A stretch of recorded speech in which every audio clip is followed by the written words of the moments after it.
স্বাস্থ্যটা আমাকেও দেখতে হয়। আমি মামাটি মানুষকে যারা সমর্থন করেন, এবং আমি অল ইন্ডিয়া তৃণমূল কংগ্রেসের চেয়ারম্যানও আছি। যেহেতু 6 তারিখে রামনবমী, আমি কিছু করব না, শান্তিপূর্ণভাবে কাটুক পুজো।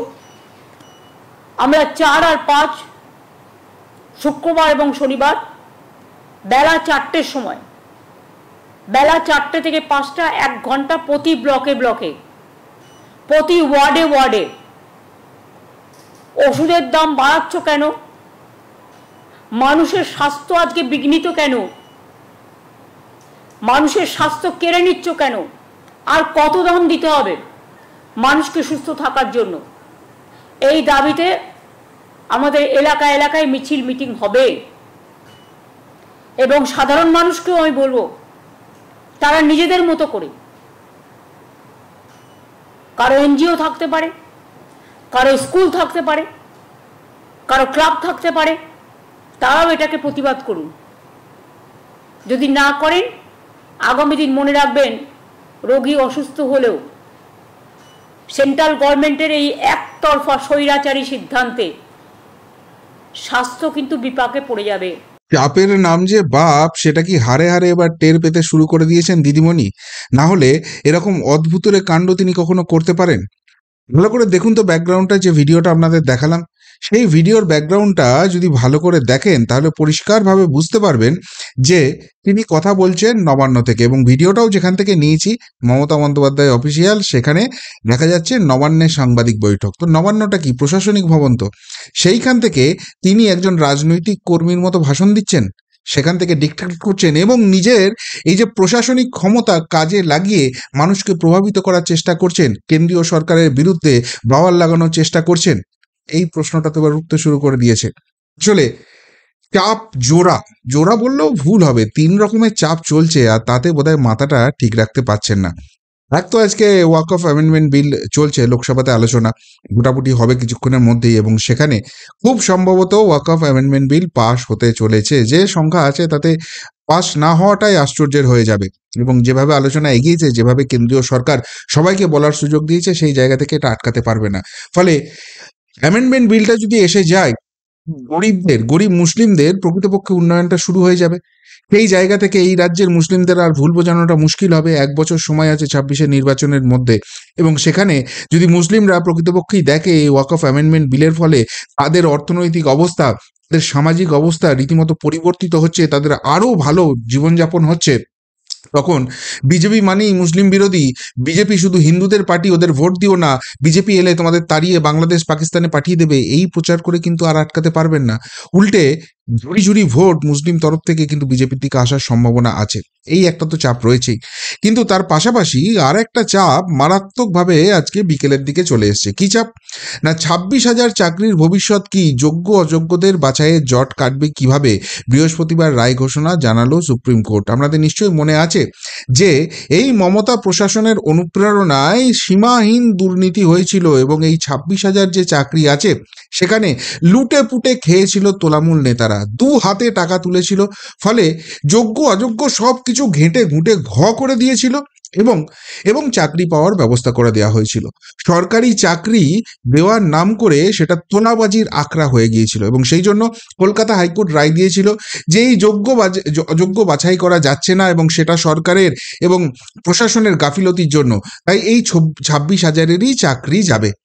এবং সেইটা যে মুহূর্তে রায়টা হয়েছিল, সাথে সাথে রাজ্য সরকার এবং শিক্ষা দপ্তর তারা সকলে মিলে ছুটেছিল সুপ্রিম কোর্টে, যে করেও এটা আটকাতে হবে।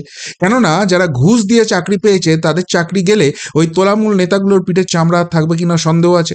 একটা সামাজিকভাবে রীতিমতো ভূমিকম্প শুরু হয়ে যাবে পশ্চিমবঙ্গে, রাজনৈতিক ভূমিকম্প শুরু হয়ে যাবে।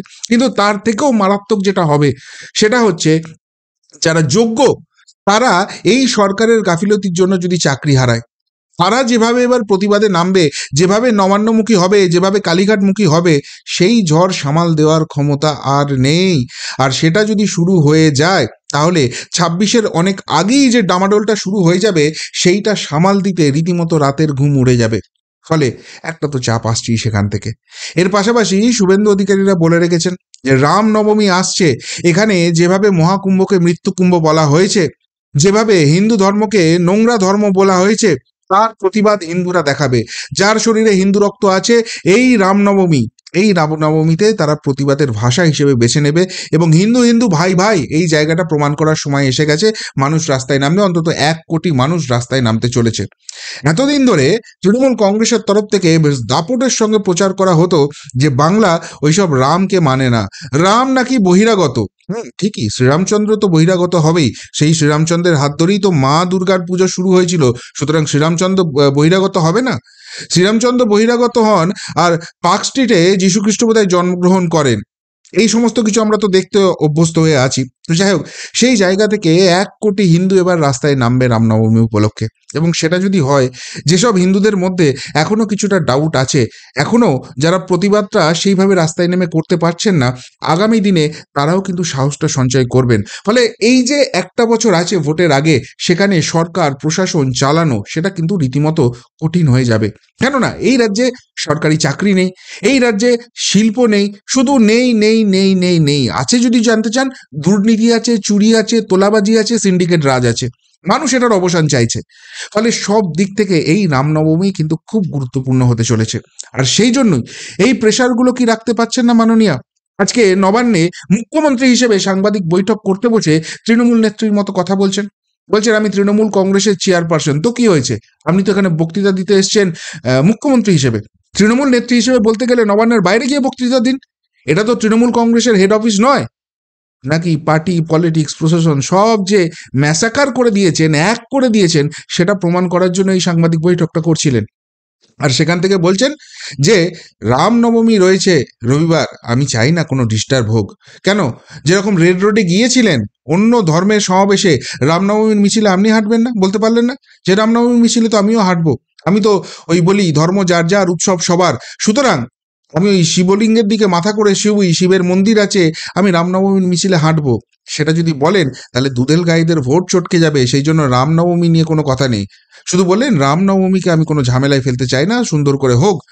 কিন্তু তার আগের দুদিন আমি বিকেলবেলা 4টে থেকে ব্লকে ব্লকে, ওয়ার্ডে ওয়ার্ডে সমস্ত তৃণমূল কর্মী সমর্থকদের নামাবো। কেন বলছেন এই কথাটা? নবান্নে বসে এই কথাটা কেন বলছেন? কেন নামাতে হচ্ছে? আসলে একদিকে ওয়াকআপ অ্যামেন্ডমেন্ট বিল পাশ হলে তার একটা অভিঘাত আছে। 26,000 চাকরি যদি যোগ্য অযোগ্য বাছাই করা না যায়, যেটা কলকাতা হাইকোর্টের রায় ছিল, সেটাকেই যদি সুপ্রিম কোর্ট রেখে দেয়, তাহলেও একটা মুশকিল আছে। আর যদি সত্যিই যোগ্য অযোগ্য বাছাই করা যায় এবং অযোগ্যরা শেষ পর্যন্ত চাকরি যায়, তারা তো ঘুষ দিয়ে চাকরি পেয়েছে, তারা এত সহজে ছেড়ে দেবে? এবং অযোগ্য হিসেবে একবার চিহ্নিত হয়ে গেলে তাদের আবার আইনি প্রভিশনের মধ্যে পড়তে হবে, এত সহজ জিনিস নয়। কেননা কলকাতা হাইকোর্ট বলেছিল যে শুধু চাকরি যাবে না, যতদিন চাকরি করছে সেই বেতনটা সুদ সমেত ফেরাতে হবে। সেই জায়গাটা মুচলেখা দিতে হয়েছিল সুপ্রিম কোর্টের মামলায়, তোমাদের শুনবো। কিন্তু এই যে এক্সটেনশনটা হচ্ছে, যদি রায় আসে তোমাদের বিপক্ষে, এই মাসগুলোর মাইনেও ফেরত দিতে হবে এবং সেটা সুদ সমেত ফেরত দিতে হবে। সেই মুচলেখা দিয়েছিল কিন্তু এই 26,000 শিক্ষক। সুতরাং যদি 26,000-এর চাকরি যায়, সেখানে তো ডবল ধামাকা রয়েছে। আর শুধুমাত্র অযোগ্যদের চাকরি গেলে সেখানেও কিন্তু পাড়ায় পাড়ায়, ব্লকে ব্লকে ওই তোলামূল নেতাগুলোকে কিন্তু তাড়া করতে শুরু করবে এরা। আবার এদেরকে না তাড়া করতে শুরু করে দেয় কোনো কেন্দ্রীয় এজেন্সি, সুপ্রিম কোর্টের রায় আবার সেইটা না বলে দেয় যে যারা যারা অন্যায় করে ঘুষ দিয়ে চাকরি পেয়েছে তাদেরকে ধরো, এবং কারা কারা ঘুষ পেয়েছে সেইটাকে বার করো, তাদের সবাইকে জেলে পড়ো। সব মিলিয়ে সেইখানে একটা কিন্তু গন্ডগোল লাগবে এবং তার একটা বড় রকমের রাজনৈতিক এবং সামাজিক অভিঘাত আছে। এবং সব থেকে বড় কথা, যে ধর্মকে বারবার আঘাত করছেন বলে বিজেপি অভিযোগ করছে, বিরোধীরা অভিযোগ করছে, তাদের কিন্তু মহা মিছিল হবে। রামনবমী রবিবার আছে, কিন্তু প্রায় 1 সপ্তাহ ধরে পুলিশের সমস্ত ছুটি বাতিল করতে হচ্ছে। যে ছুটি এর আগে দুর্গাপুজো বা গঙ্গাসাগর মেলায় পুলিশের ক্যান্সেল হতো, সেইগুলোকে সামাল দেওয়ার জন্য। তাহলে রামনবমী আবেগটা ঠিক কোন জায়গায়, কোন উচ্চতায় পৌঁছেছে, বোঝাই যাচ্ছে যে দুর্গাপুজোর সমতুল ব্যবস্থা পুলিশকে দিয়ে করাতে হচ্ছে। আর সেই সমস্ত যদি হয়, তাহলে 2026-এর আগে কপালে অনেক দুঃখ আছে। আর সেই জন্য দলকে মরিয়া হয়ে সেখানে নামাতে হচ্ছে রাস্তায়, ব্লকে ব্লকে, ওয়ার্ডে ওয়ার্ডে নামতে হবে বলা হচ্ছে। এবং তার সঙ্গে আবার প্রশাসনিক ক্ষমতাটাকেও মিসইউজ করছেন। রাজনৈতিক প্রোগ্রাম হবে বলে দিচ্ছেন, তিনি তৃণমূল কংগ্রেস নেত্রী হিসেবে সেই কথাটা বলছেন, কিন্তু তার সঙ্গে এই মুখ্যমন্ত্রী চেয়ারে বসে সেই প্রভাবটা খাটিয়ে বলছে এনজিও, ক্লাব, স্কুল যাদের যা আছে তারাও নামো, কেন্দ্রীয় সরকারের বিরুদ্ধে প্রতিবাদ করতে হবে। অর্থাৎ কোথাও গিয়ে ইঙ্গিতটা দিয়ে রেখে দিলেন, এই যে ক্লাবগুলোকে দুর্গাপুজোর অনুদান দিই, অনুদানের নামে ঘুষ যায়, যেটা দিয়ে ভোট ম্যানেজের কাজে লাগানো হয় বলে বিরোধীরা অভিযোগ করে, বা এদেরকে ওই বিভিন্ন সময় ক্লাবগুলোকে টাকা দেওয়া হয়, যেটা যেটা নিয়ে বিভিন্ন রকম মামলা হয়েছে এবং বিরোধীরা অভিযোগ করেছে, সেইগুলো যখন দিই, এখন আমি রাজনৈতিক সংকটে পড়েছি, তোমরা বেরো, একটু লোকজনকে দেখাও। তোমরা যদি এরকম বড় আকারে বেরিয়ে পড়ো, রামনবমীর ঠিক দুদিন আগেই কেন মিছিলটা করতে হচ্ছে? তার কারণ তৃণমূল কংগ্রেস এত বেশি করে নামবে, যারা হিন্দু তারা যদি ভয় পেয়ে যায়, তারা যদি ঘরে ঢুকে যায়, মিছিলটাকে রামনবমী যদি একটু কমানো হয় এবং তারপর বলা যাবে ওই তো রামনবমীর মিছিল বলেছিল, ফ্লপ হয়েছে, এই ধান্দা। প্রশ্ন কিন্তু অনেক উঠে যাচ্ছে। কিন্তু যে যে জিনিসটা সব থেকে গুরুত্বপূর্ণ সেটা হচ্ছে রাজনৈতিক আতঙ্ক ক্রমশ গ্রাস করছে তাকে। আর সেই জন্যই প্রশাসনিক চেয়ারে বসে এই রকমের রাজনৈতিক সিদ্ধান্ত নিতে হচ্ছে, রাজনৈতিক ঘোষণা করতে হচ্ছে এবং প্রভাব খাটাতে হচ্ছে। কিন্তু এই করে এই রাজ্যে যে পরিবর্তনের হাওয়াটা উঠে গেছে এবং সেটা ক্রমশ জোরালো ঘূর্ণিঝড়ে পরিণত হচ্ছে, সেইটাকে কি থামাতে পারবেন? কালকে 26,000 চাকরি নিয়ে যে রায় আছে, তারপরে কিন্তু বহু সমীকরণ বদলে যাওয়ার সম্ভাবনা রয়েছে। কি বলবেন এই ত্রিমুখী আক্রমণ, ত্রিফলা জায়গা নিয়ে? সত্যি কি ভয় পেয়ে গেছেন মাননীয়া?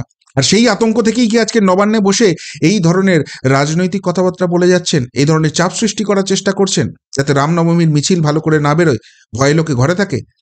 নাকি ওয়াকআপ অ্যামেন্ডমেন্ট বিল নিয়ে রীতিমতো কাঁপুনি ধরছে? নাকি 26,000 চাকরি হারানোর যে প্রতিঘাত হবে সেইটাকে আটকাতে পুরো দলটাকে রাস্তায় নামাতে চাইছেন, যে করে হোক এটাকে আটকাতে হবে? কিসের এত আতঙ্ক?